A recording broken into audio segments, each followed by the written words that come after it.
Steve Simmons of the Toronto Sun with Cole of the Vancouver Sun here in the final day of the Olympics in Rio. And Cam, there was so much talk coming into the games about what a disaster these games were going to be. You leave here thinking what? We were really bad media people reporting on all the stuff that was going to happen, and really there were some problems, sure, with transport and so on, but generally speaking, I enjoyed these games. I had a good time. We stayed in Copacabana, of course, which probably made things a little easier. But the athletes had very few complaints. I think a little green water here and there in the pool. But generally speaking, I think the venues were good. They were able to compete equitably on these things and perform very well. What happened, and it always happens at Olympics, is the sport takes over. And suddenly, as Cam said, the green water doesn't matter, and the pollution doesn't matter as much, and some of the other things, and the traffic doesn't matter, because the athletes became the story and always become the story. And there were so many wonderful stories here. And for Canada, really a record-setting Olympics, Cam.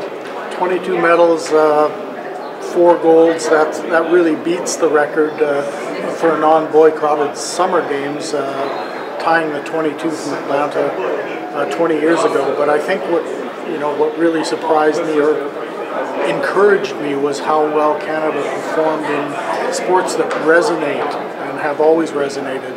In swimming and track and field is where they got half the medals. And historically, they've been the hardest medals to win for Canada at any Olympic Games. Our swim teams for the last several years have not been very good. The women's swim team's almost been non-existent. Here, Penny Alexiak is, the flag bearer walking out of here with 4 medals. Andre DeGrasse, the newest track star in the world, leaves here with 3 medals. That's 7 medals between 2 kids, really. A 16-year-old in her first Olympics, a 21-year-old in his first Olympics. I think you were saying just a few minutes ago that's more than the entire North Korean team and 1 fewer than Poland. So 2 great young athletes to look for in the future, and it's going to be a lot of fun covering them. And what we've learned over the last 17 days is, you can have build-up and you can have stories and you can have all those things, but once the flame is lit and the athletic events begin, and then the athletes take over and the sports take over and the stories take over. And Cam, is there one story here that you sort of lead with thinking that's an Olympic moment?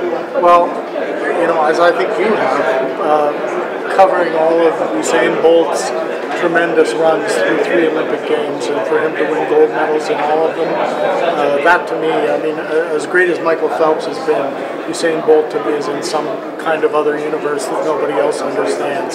So that's been it for me. And I wanted to mention the Canadian Derek Drouin, because sometimes you win a medal or a gold medal and you're good, or somebody's really close to you.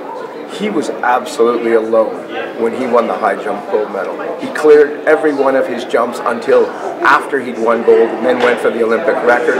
He did it comfortably, he did it confidently. He won a medal in London, he won one here. He becomes the first track athlete since 1932 to win medals in 2 consecutive Olympics for Canada. It's been a really impressive thing at the pool, at the track, and just a lot of other great performances too. Erica Wiebe, the wrestler, overpowered her opponent in the gold medal match.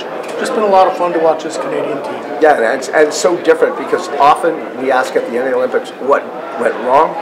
At the end of these Olympics, we were asking, how did we do so well, or how did Canada do so well? It's a nice change for all we've seen in the past. For Cam Cole, I'm Steve Simmons from the 2016 Summer Olympics in Rio.